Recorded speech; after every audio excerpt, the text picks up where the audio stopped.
everyone. Welcome to Let's Talk World Talk Show presented by Clickaway Creator. We are glad to have Mr. Raghavendra Verma with us. You must have already seen one interview of Mr. Raghavendra Verma like 4 to 5 months back. And I'm like really excited to, and at the same time honored to interview him again. Mr. Verma has over 20 years of experience as a corporate legal leadership, and in a career spanning 20 years, Raghavendra delivered business-driven legal strategy at global, regional, and national levels across several industry verticals. Currently, he is serving IZON as a group head in legal compliance and as corporate secretary. We already know a lot about him from the presence that he had a few months back on our platform. So let me just without any further ado, let me just introduce you to the man himself. Hello, Raghavendra, how are you? Yeah, I'm fine. Thank you, Bharti. First of all, thanks for having me, Bharti, again. And again, thanks for the nice introduction. You always give the nice introduction. It's always a pleasure, Raghavendra, to have you with us. So please throw light on your journey as a legal professional so far. So my journey as a legal professional started almost around 23 years back. In the beginning, it was a little difficult, but soon I become used to it. And I was really fortunate that I got challenging from the beginning itself. Many challenges which helped me in growing as a person and a professional. I would like to share a few interesting milestones in this journey. In my very first job as a head legal and the company secretary, I won a typical trademark test against a big organization, which was almost 100 times bigger than the company where I was working.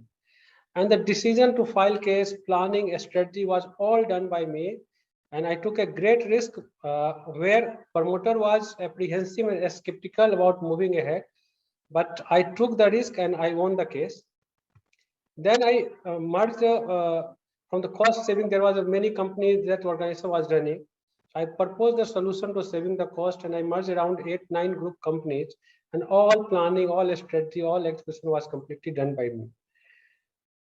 The same thing when I moved to another company. The same thing again. There was too many company was running by that organization. So same thing. I strategized that around 18 company for the merger purpose. It saved a lot of money of the organization. The same organization, there was a very strange thing was happening. There were around 50 lawyers in that company, and the 50 lawyers and the company secretary were working in the organization. And still, for taking some strategic decision, they were asking for the external lawyer for opinion. I was surprised why they are doing that. So I forced them to rely on their group, their in-house lawyers, and they started doing that, and that was proved very effective and the cost efficient for that organization. So I always took risk, and my audacity always pay me back, resulted in my favor. In one of the next assignment, I came with very peculiar situation.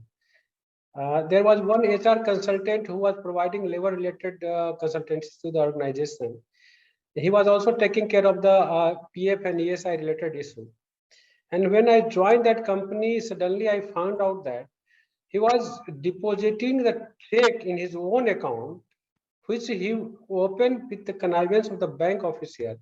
And the name of the account was PF and ESI. And when I discovered this and filed a police complaint, then we came to know that he was defrauding around 20 big companies at that point of time. So there was a huge case for the Economic Office Wing of the India also. Finally, when I joined ISON, then we identify a company that was running in the 7 countries in Africa. We acquired that 7 countries. I steered the whole strategy, corporate structuring planning, execution, and see, it was a great success story for Africa. From 7 countries, we are now in 35 countries. We kept acquiring business across Middle East, entire Africa, and Asia Pacific. One more thing I want to add that for this all merger acquisition and the business transfer case, employee transition and handling redundancy is another typical issue. And till date, we have transited around 20,000 employees across Africa and Middle East and without having any legal issue. Legal strategy, litigation strategy, risk management, legal compliance management, contract management, employee relation management.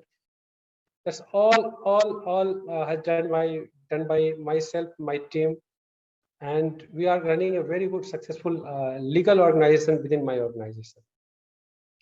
There are many stories, but for keeping the time in the mind, but I'm trying to keep it short. Thanks. Perfect. Thank you so much, Raghavendra, for throwing light on your journey. So, as you were talking about cross-border joint ventures and merger and acquisition, so you have been involved with this for a very long time. So, please share the challenges that you faced in cross-border transactions so far. Perfect. So yeah, obviously I was almost whole Africa. We have acquired company. We have merged into the few a small company, acquired very big companies in Middle East, also in Asia Pacific part also. So basically, when we search for new market, when you start growing, we are looking for the new market. Few acquisitions we done for the technology purpose. For product and market diversification. So based of my experience, I will see that I want to say here that when we're going to acquire any company and that company is the outside your country, you have to see that the political and the social environment of that country. Second point, what is the government intervention in this corporate sector?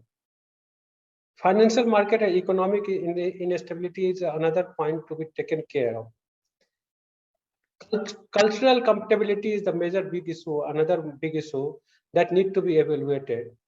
IPR regime, that the trade union risk, complexity of the legal system, constant changing regulatory environment are the major factors need to be taken care.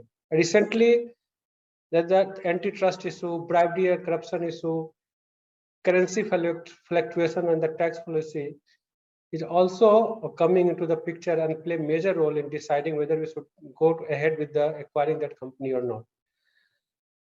So key learning, I would like to say that country specific factor must be included for making a strategy.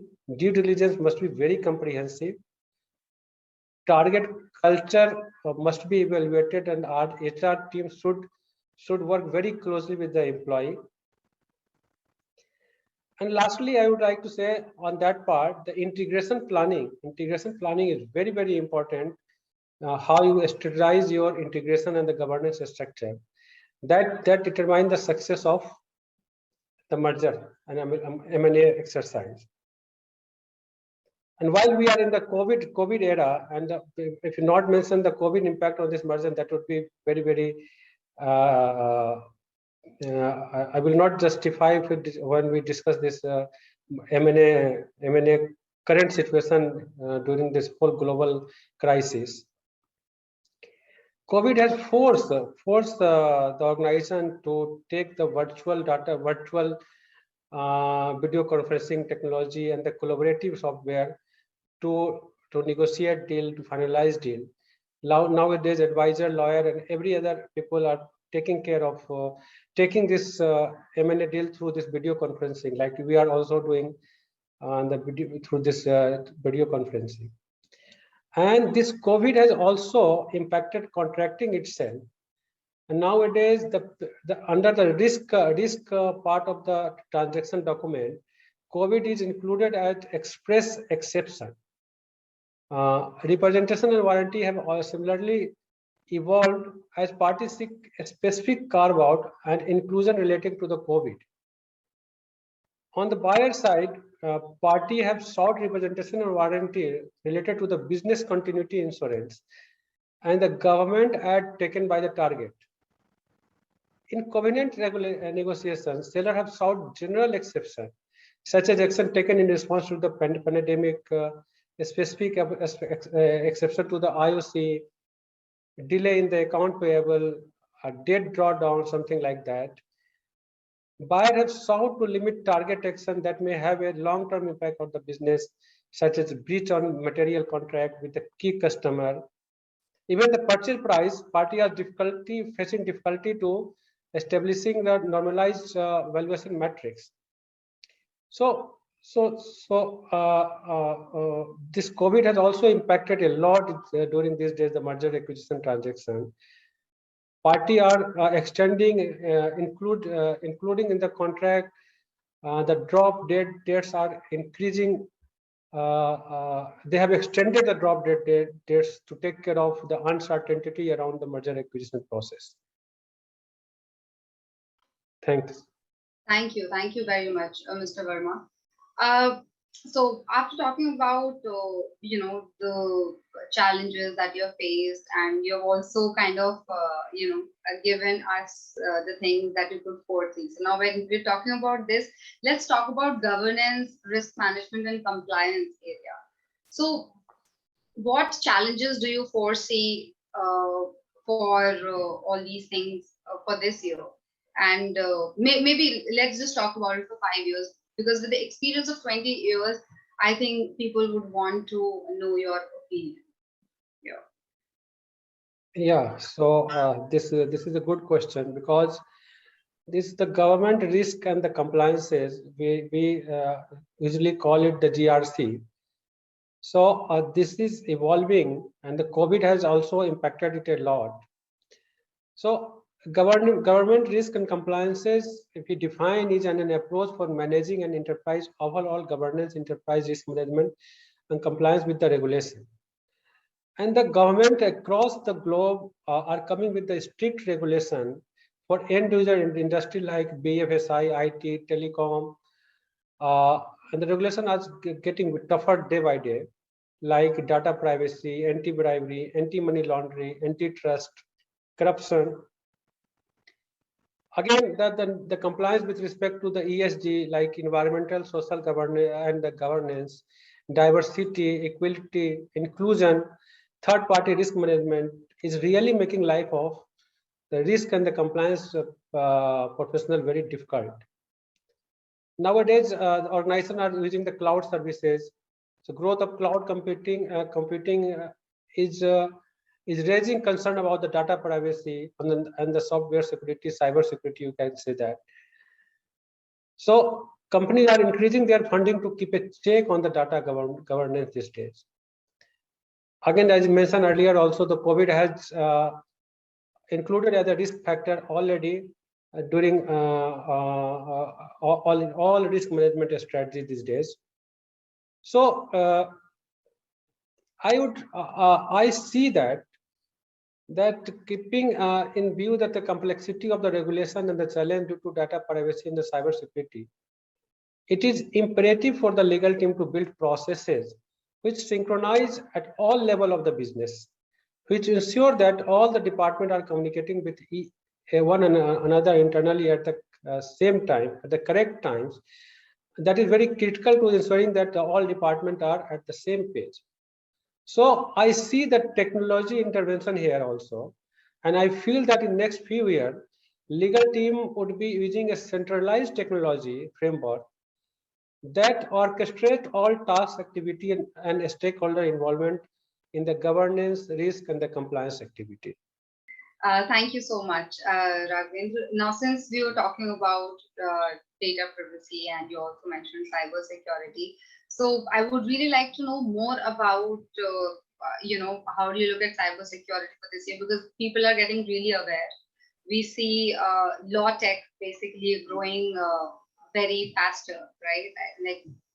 Let me just rephrase that. We see cyber security growing like crazy. So how do you think it's going to change 5 years down the line? Not only 5 years, I would like to say that next 10 years is going to be this belongs to cybersecurity. Development of technology has changed the landscape completely. It has never been before, and at the same time, technology is developing at a different pace. Legislation is lagging behind the development of the technology. And with the advancement of the technology, cloud environment, remote working culture, we are more prone to the cyber attack now. In fact, cyber attack on the organization, on the government institution has increased manifold these days. I 100% sure that you must be aware that the ransomware as a service being provided these days. Recent attack on the Colonial Pipeline in the USA is the major example of this. So international community is moving faster to combat with the challenge, but there's a lot of things to be done. And as usual, European Union has taken a lead into this space. And while we are talking today, almost 124 countries, even member states, have considered to criminalize offense against and by means of the computer, largely in line with the Budapest Convention of the Cybercrime. Also, around 92 countries had accepted that the Article 61 to 21 of the Budapest Convention about the procedural law is concerned, and accepting the electronic evidence, e-evidence, to secure the evidence has already been accepted by the 92 states. So we are moving in the right direction, I believe so. And the countries are coming with the law, and government.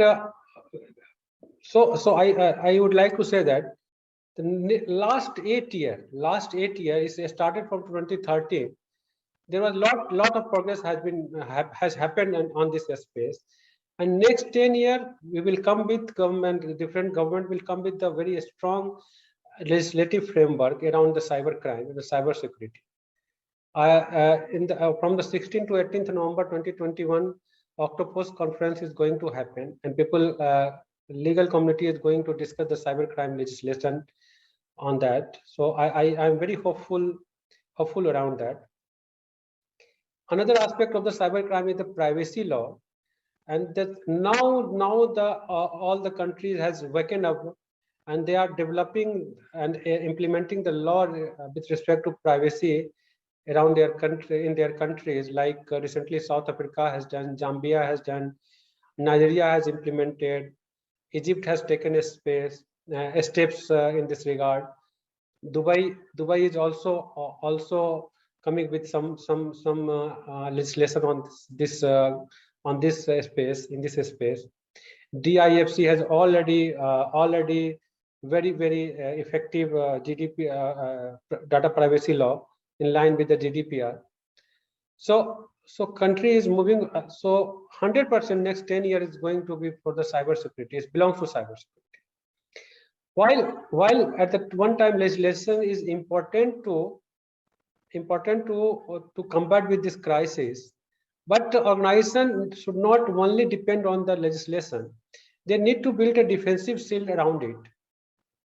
Defensive shield, it's a term coined by the GC 100, that is the group of the lawyer and the company secretary in UK. They says that the organization that track regulatory guidance, regulatory enforcement action, and the court case relevant to the cyber security will be able to use their knowledge to construct a strong defensive shield against the regulatory investigation and the litigation arising from the security breaches. So there is a need of organizations who understand the legal framework where their operations are, should apply best practice of the cybersecurity standard. So that the safeguard them in the future attack and reduce the risk, and they will be able to respond quickly to the cyber breaches. Okay, thanks. Thank you so much, Raghavendra. Now let's talk about you as a chief legal officer. Like, how do you see? So I basically have two questions. So I would like to just ask both of them because they're kind of interconnected. First of all, there are a lot of industry expectations, right? So as far as these expectations are concerned from a chief legal officer, how do you see this role?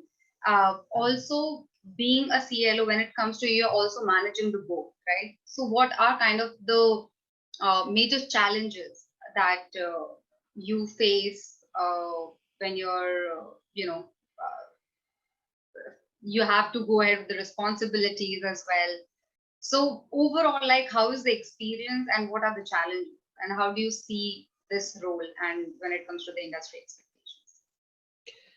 Oh, this question as far as the role of the chief legal officer is concerned, this is a very wide topic and will take hours to discuss.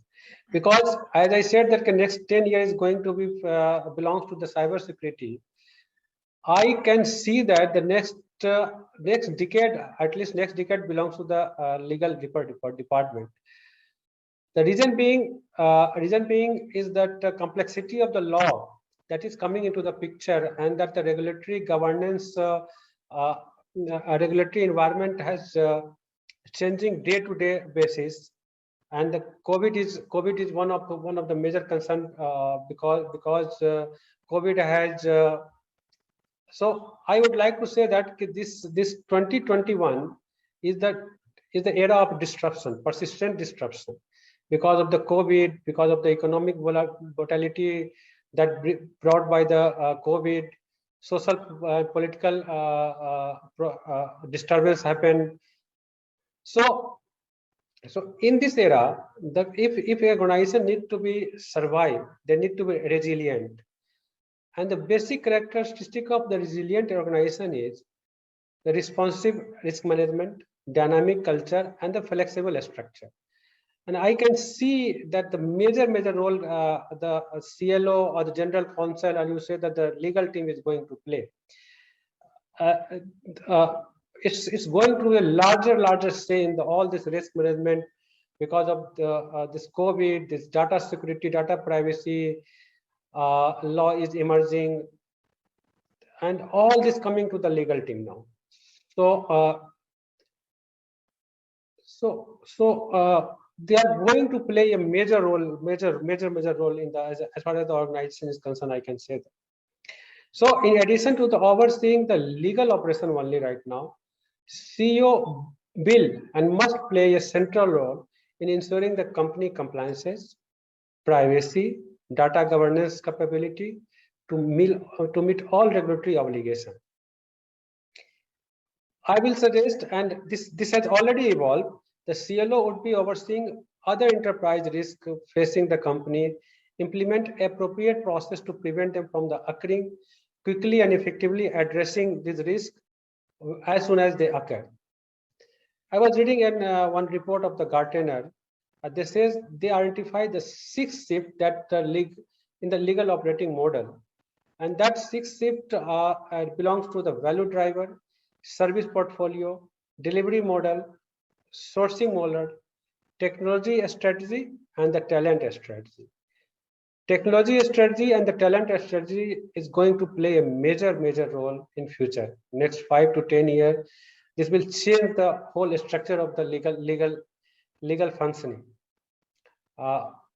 Perhaps the last interview also I touched this point, but artificial intelligence and automation will handle almost up to 50% of the routine legal work.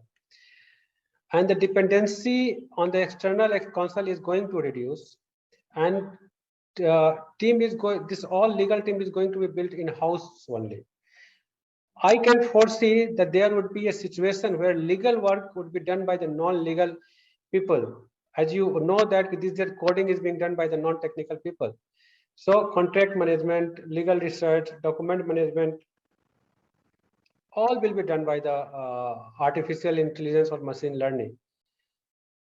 Already major legal market players are increasingly taking smart contracts and blockchain technology seriously, as the financial service sector explore more digital currency product.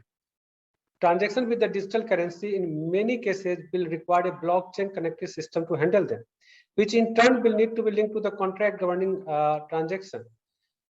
So this will bring need to develop other performance metrics inside the legal team, and the core of which will be ethics, communication, risk, and security.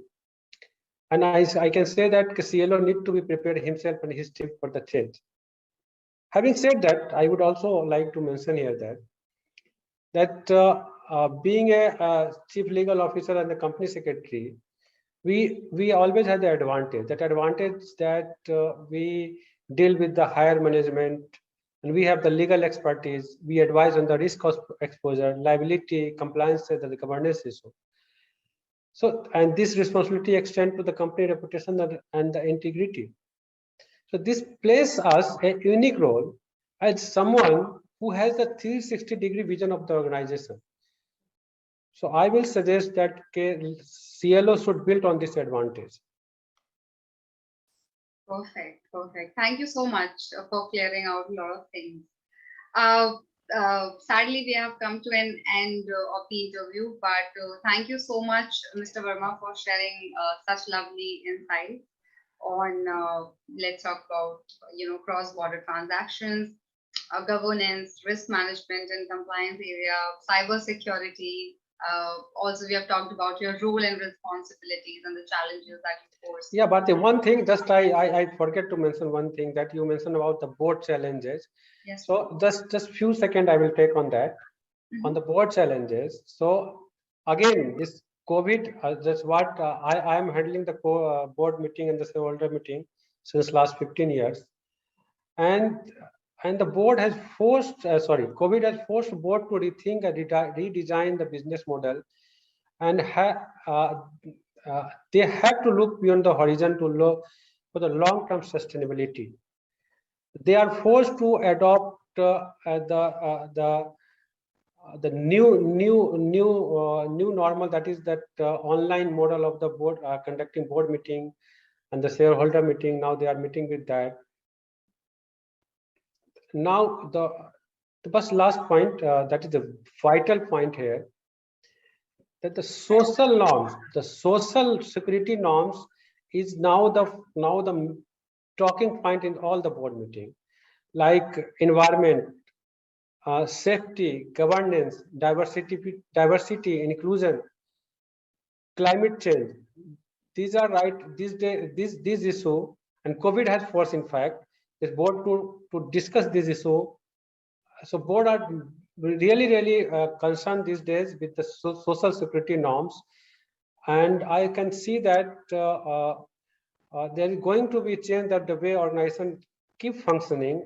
Previously, the social issue was profit was the main motto, but these days I have seen that the board is discussing a lot more of the social issues and the cyber resilience. So these two issues going to impact the way board functioning right now.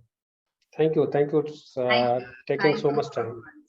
Thank you so much, Mr. Verma, for adding on, more insights to the topic. We really look forward to having a chat with you again in the future on a lot of other trending topics. You have always been like a really, you have always been a great inspiration for everyone out there. And thank you so much for being a part of our organization as well. Yet again, for our viewers, if you like this chat with Raghavendra, please like and share this video. And do not forget to subscribe to ClickAway Creators YouTube channel to appreciate what we do. And you have more coming from industry leaders like Mr. Verma. Thank you so much, Mr. Verma. Thank you very much. This is Bharti Flex Talk signing off.